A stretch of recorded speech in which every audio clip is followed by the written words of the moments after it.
Hello दोस्तों, अगर आप भी कक्षा 12 इंटरमीडिएट के छात्र हैं यानी कि प्रायोगिक परीक्षा प्रैक्टिकल का एग्ज़ाम देने जाएँ तो लेकर आ चुके ज्योग्राफी यानी भूगोल का बिल्कुल रियल प्रश्न पत्र है। ये आर्ट्स वालों के लिए होने वाला है। आपके इस क्वेश्चन पेपर में कुल 13 प्रश्न रहने वाले हैं, जिसमें आपको 4 पृष्ठों में दिया गया यानी कि 4 पेजों में यह क्वेश्चन आपका दिया गया है। आपका सब्जेक्ट कोड 323 रहने वाला है। चलिए बिना देरी किए पेपर को स्टार्ट करते हैं। यहाँ पर कुछ निर्देश दिए गए हैं। प्रायोगिक परीक्षा के खंडों एवं अंक में विभाजन है। खंड अ में 5 नंबर के प्रश्न हैं और किसी एक प्रश्नों के आपको उत्तर देना है, और खंड ब में 10 नंबर के प्रश्न दिए गए हैं। किसी एक प्रश्नों के आपको ही उत्तर देना अनिवार्य है। ठीक है, चलिए आगे बढ़े तो आगे यहाँ पर निर्देश आपका दिया गया है। खंड स दिया गया है जिनमें 5 अंकों आपको देना है। खंड स दिया है, यहाँ पर आपका 5 नंबर का प्रश्न दिया गया है, और खंड द में आपका 10 नंबर का प्रश्न दिया गया है। इसके बाद प्रायोगिक उल्लेख पुस्तिका एवं मौखिकी भी दिया गया है आपको। ठीक है, ये मिलाकर आपके 10 नंबर का भी दिया गया था, यानी कि कुल मिलाकर 30 नंबर के आपके प्रश्न दिए गए हैं। देखिए खंड अ आपका यहाँ से स्टार्ट है। किसी एक प्रश्नों के आपको उत्तर देना है। 1 नंबर क्वेश्चन आपका यहाँ से स्टार्ट है। 1 नंबर क्वेश्चन है, आंकड़ों से आप क्या समझते हैं? What do you mean by data? यहाँ पर आपका आंसर लिखना है। इंग्लिश एवं हिंदी मीडियम दोनों के लिए अनिवार्य है। 2 नंबर क्वेश्चन है, माध्यिका को परिभाषित करें। डिफाइन मीडियन, इसको आपको परिभाषित करना है। ओजाइव क्या है? इसके बारे में आपको लिखना है, ओजाइव के बारे में। ठीक है, 4 नंबर क्वेश्चन दिया हुआ है आपका यहाँ पर 2003 से 2004 में भारत में निम्नलिखित राज्यों में मैंगनीज उत्पाद की समानांतर माध्य की गणना करना है। यहाँ पर राज्य हो जाएगा, उत्पाद टन हजार में यहाँ पर हो जाएगा। आंध्र प्रदेश देख लीजिए, आंध्र प्रदेश में 73 टन, कर्नाटक में 223 टन, मध्य प्रदेश में 339, महाराष्ट्र में 300 कुछ दिया हुआ है, यहाँ पर उड़ीसा में भी 300 लगभग कुछ दिया हुआ है। तो आप लोग इसको लिख लीजिएगा। चलिए अब आगे क्वेश्चन की ओर बढ़ते हैं। तो 5 नंबर दिया गया है, यहाँ पर किसी एक प्रश्नों के आपको उत्तर देना है। दिल्ली के औसत मासिक तापमान की प्रदर्शित करने के लिए एक रेखा ग्राफ की रचना करना है। यहाँ पर महीना दिया गया है, यहाँ पर तापमान दिया गया है सेल्सियस में। जनवरी दिया गया, फरवरी, मार्च, अप्रैल। तो देखिए जनवरी में आपका 14.4, फरवरी में 16.7, मार्च में 23.3, अप्रैल में 30 आपका 0 दिया हुआ है। आगे बढ़े तो मई में 33.3, जून में 33.3, जुलाई में 30, अगस्त में 29.4, सितंबर में 28.9, अक्टूबर में 25.6, नवंबर में 19.4, दिसंबर में 15.6 आपका दिया गया है। इसके बाद देखिए निम्नलिखित आंकड़ों के आधार पर एक वृत्त आरेख की रचना करना है। वर्ष 2003 वर्ष से कहावत का उत्पाद। देखिए यहाँ पर राज्य हो जाएगा, उत्पाद प्रतिशत में हो जाएगा। कर्नाटक में 69.45%, केरल में 23% लगभग, तमिलनाडु में 5 से 6% और यहाँ पर आंध्र प्रदेश में 1%। ठीक है, यहाँ पर कुल टोटल ऐड की कर दिया गया है नीचे।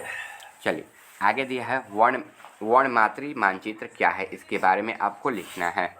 8 नंबर क्वेश्चन दिया हुआ है आपका, बहुरेखा चित्र की विशेषता का उल्लेख करना है। खंड स किसी एक प्रश्नों के आपको उत्तर देना है। कंप्यूटर में हार्ड ड्राइव में कौन सा घटक है। और 10 नंबर है, स्थानिक आंकड़ों से आप क्या समझते हैं, इसके बारे में आपको लिखना है। चलिए आगे यहाँ से आपका खंड स स्टार्ट है। ठीक है, स्थानीय हो गया, कंप्यूटर के हार्ड ड्राइव भी हो गया। ठीक है, चलिए 11 नंबर क्वेश्चन दिया हुआ है, क्षेत्रीय पर्यवेक्षण क्या है, इसके बारे में आपको लिखना है। 12 नंबर सुदूर संवेदन प्रतिबिंब योजना क्या है, इसके बारे में लिखना है। और खंड द है आपका 13 नंबर, प्रायोगिक अभिलेख पुस्तिका एवं मौखिक के बारे में आपको लिखना है। यहाँ पर पेज 4 यानी कि 4 प्रश्नों की संख्या समाप्त हुई। चलिए अब आंसर की ओर बढ़ते हैं। तो देखिए 1 नंबर क्वेश्चन का आंसर आपका यहाँ पर दिया हुआ है, आंकड़ों से आप क्या समझते हैं। तो उत्तर हो जाएगा, आंकड़े या समक डाटा संख्याओं के समूह या संख्याओं के चित्रमय प्रदर्शन होते हैं। इनकी सहायता के बिना विस्तार में दिए गए परिचय की मुख्य बातों को आरेख के माध्यम से जाना जा सकता है। ये आंकड़े किसी भी क्षेत्र विशेष से संबंधित हो सकते हैं, जैसे आर्थिक, सामाजिक, राजनीतिक, भौगोलिक, खगोलीय या फिर व्यक्ति आदि ये शामिल हैं। ठीक है, यहाँ पर पहला नंबर क्वेश्चन का आंसर आपका हो जाएगा। यहाँ पर 5 नंबर ये प्रायोगिक ही दिया था, इसको अच्छे तरीके से पढ़ लीजिएगा। चलिए अब आंसर की ओर बढ़ते हैं। तो देखिए पहला नंबर क्वेश्चन का आंसर आपका यहाँ पर हो जाएगा। इसको बिल्कुल अच्छे तरीके से आप लोग ना छाप लीजिएगा कहीं पे। यही 8 नंबर क्वेश्चन का आंसर आपका यहाँ पर दिया है, बहुरेखा चित्र की विशेषता का उल्लेख करना है। तो देखिए उत्तर हो जाएगा बहुरेखा चित्र की विशेषता है कि कई रेखाएं का और आकार होते हैं जो एक दूसरे के साथ जुड़े होते हैं और एक समग्र चित्र बनाते हैं। यह चित्र शैली अक्सर ज्यामितीय आकारों और रेखाओं का उपयोग करती है और इनमें विभिन्न प्रकार के पैटर्न या डिजाइन हो सकते हैं। बहुरेखा चित्र की कुछ विशेषता भी यहाँ पर मेंशन है, उसको भी हम आपको पढ़कर बता दे रहे हैं, आप लोग इसको छाप लीजिएगा। तो देखिए इसमें कई रेखाएं और आकार होते हैं जो एक दूसरे के साथ जुड़े होते हैं। यह चित्र शैली अक्सर ज्यामितीय आकारों और रेखाओं का उपयोग करती है। चलिए आगे दिया है आपका इनमें विभिन्न प्रकार के पैटर्न एवं डिजाइन हो सकते हैं।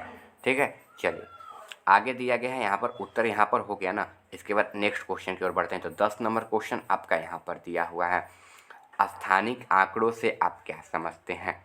तो देखिए उत्तर हो जाएगा स्थानिक आंकड़े यानी कि स्पेक्चुअल डाटा वे आंकड़े होते हैं जो किसी विशिष्ट स्थान या क्षेत्र से संबंधित होते हैं।